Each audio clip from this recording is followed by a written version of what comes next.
7 महिन्यांची गरोदर असलेली प्रभा रमा काकूंच्या केटरिंगच्या टीममध्ये काम करत होती. रमा काकूंना डोहाळे जेवणाच्या कार्यक्रमासाठी केटरिंगची ऑर्डर मिळाली होती आणि तिथे प्रभा पोळ्या लाटत होती. तेवढ्यात रमा काकू तिला म्हणाल्या, "प्रभा, पुरी पोळ्या जरा पटपट लाटशील का? थोड्या वेळातच जेवणाची पंगत बसणार आहे.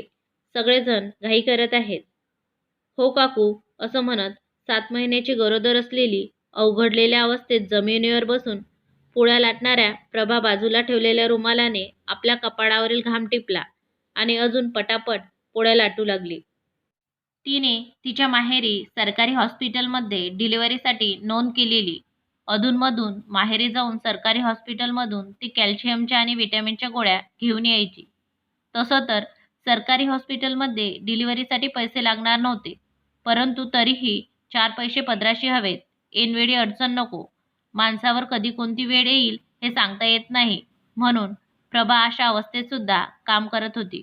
तसं रमाताई तिला हलकी हलकी काम लावायच्या, पण आज ऐनवेळी पोळ्या लाटणारी सुमन आली नव्हती. आणि म्हणूनच रमा काकूंना प्रभाला पोळ्या लाटायला लावलेलं. तसं बघायला गेलं तर कार्यक्रमाचा हॉल पूर्ण एसी होता, परंतु केटरिंग सेट हे पत्र्याचंच होतं. आणि सकाळपासून भल्या मोठ्या शेगडीसमोर बसून प्रभा पटापट पोळ्या लाटत होती. त्यांचा 10 जणींचा केटरिंगचा ग्रुप होता आणि सगळ्या जणी सकाळपासून काम करत होत्या. आता केटरिंगचं सगळं काम आवरत आलं होतं, म्हणून रमा काकू प्रभाला म्हणाल्या, "पुरी, तू थोडा वेळ जाऊन कार्यक्रम बघ. तूही गरोदर आहेस ना, तुलाही वाटत असेल असा कार्यक्रम बघावा म्हणून." तसंही इथलं सगळं काम आवरत आलंय. तेव्हा त्या ग्रुपमधील लता म्हणाली, "हो रमाताई, बरोबर बोलताय तुम्ही. सकाळपासून पोर किती काम करती. तिला जाऊ दे थोडा वेळ कार्यक्रम बघायला. राहिलेलं काम आम्ही आवरतो." "ठीक आहे मग, तुम्ही राहिलेलं काम आवरा. तिच्यासोबत मीही जाते." असं म्हणून रमाताई प्रभाला घेऊन हॉलमध्ये गेल्या आणि पाठीमागील खुर्च्यावर जाऊन बसल्या.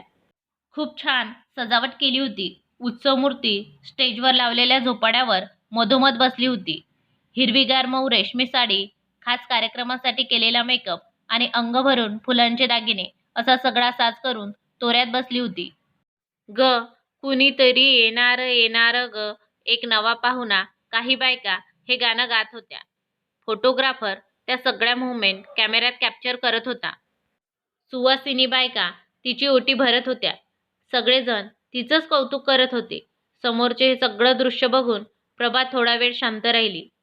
माणसाकडे भरपूर पैसा असेल आणि हौसमौज करणारी माणसं सोबत असतील तर मग असं सगळं कौतुक होतं.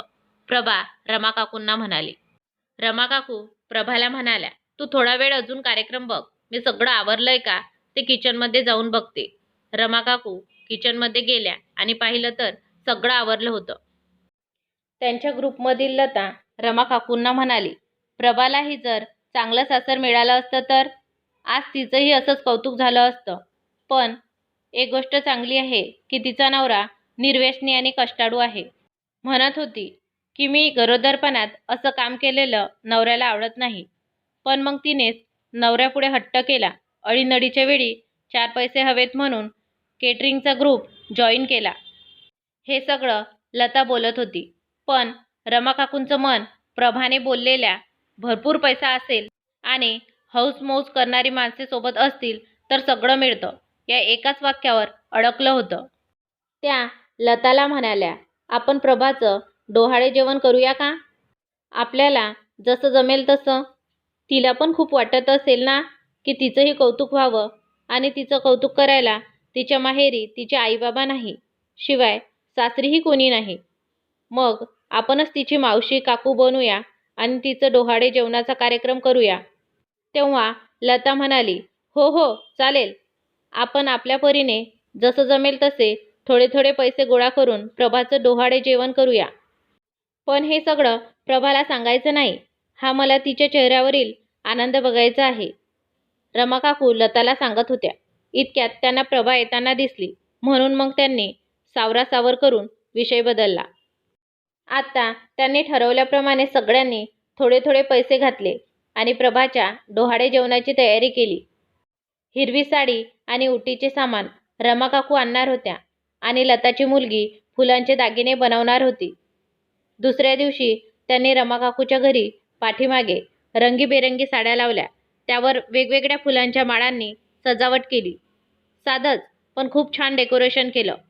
रमा काकूंनी प्रभाला फोन केला आणि एक अर्जंट काम आहे असं सांगून आपल्या घरी बोलवून घेतलं. तसं रमा काकूंचं घर हे प्रभाच्या घरापासून फार काही लांब नव्हते. प्रभाच्या घराच्या पुढच्या गल्लीत रमा काकूंचं घर होतं. अगदी 10 मिनिटांच्या अंतरावर. प्रभाने केसांवरून कंगवा फिरवला, चेहऱ्यावर पावडरचा हात पुसला आणि आपली साडी नीटनेटकी करून ती रमा काकूंकडे जायला निघाली. थोड्या वेळातच ती रमा काकूंच्या घरी पोहोचली. घराचे दार उघडच होतं. ती आत आली आणि तिला हॉलमध्ये केलेली सजावट दिसली. पण तिथे कोणीच नव्हते. तेव्हा प्रभाने रमा काकूंना आवाज दिला.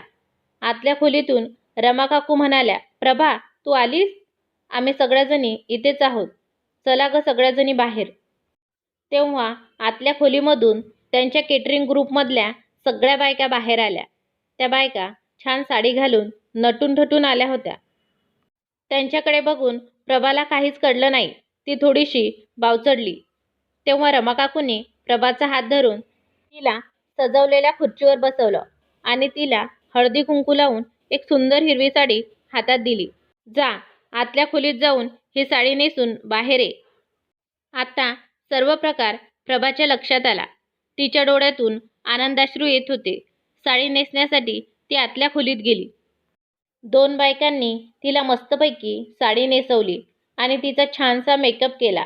तिच्या अंगावर फुलांचे दागिने घातले आणि तिला बाहेर आणलं. आणलेले गजरे सगळ्या बायकांना वाटले. रमा काकूंनी आणि बाकीच्या बायकांनी प्रभाची उटी भरली. तिथे एका ताटात 2 वाट्या ठेवल्या होत्या. एका वाटीखाली पेढे तर दुसऱ्या वाटीखाली बर्फी. ते ताट घेऊन लता प्रभापाशी आली आणि तिला म्हणाली, तुला काय हवं? पेढा हवा की बर्फी? असं म्हणून तिला एक वाटी सिलेक्ट करायला सांगितलं. सगळेजण प्रभाचं कौतुक करत होते आणि आता प्रभाच्या डोळ्यात फक्त आनंदाश्रू होते. तेव्हा प्रभा रमा काकूंना म्हणाली, काकू, त्या दिवशी मी तुम्हाला म्हणाले होते ना की भरपूर पैसे आणि हौसमौस करणारी माणसं सोबत असतील तर सगळं मिळतं. पण आता मला कळलंय की ते खरे नाही. जवळ पैसा नसला तरी चालतं, पण अशी भरपूर प्रेम करणारी प्रेमळ माणसं जर सोबत असतील तर खऱ्या अर्थाने आयुष्य सुखाचं होतं. तुम्ही सगळ्यांनी माझ्यासाठी एवढं केलं.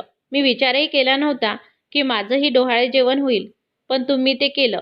मी देवाचे आभार मानते की तुमच्यासारखी जीवाला जीव लावणारी माणसं मला मिळाली. आता आयुष्यात पैसा मिळो किंवा न मिळो, मी कमावलेली ही माणसं माझी खरी संपत्ती आहे. असं म्हणून प्रभा रडू लागली. खरं तर रडू कसलं, आनंदाश्रू होते ते. रमा काकूंनी प्रभाला जवळ घेतलं आणि तिच्या डोक्यावरून हात फिरवत म्हणाल्या, अगं वेडाबाई, अशी रडतेस काय? आजचा दिवस तुझा आहे. ही सजावट, हा सोहळा तुझ्यासाठी आहे. तेव्हा असं डोळ्यात पाणी आणू नको, नाहीतर बाळही रडकं होईल. आणि सगळ्याजणी जोरजोरात हसू लागल्या.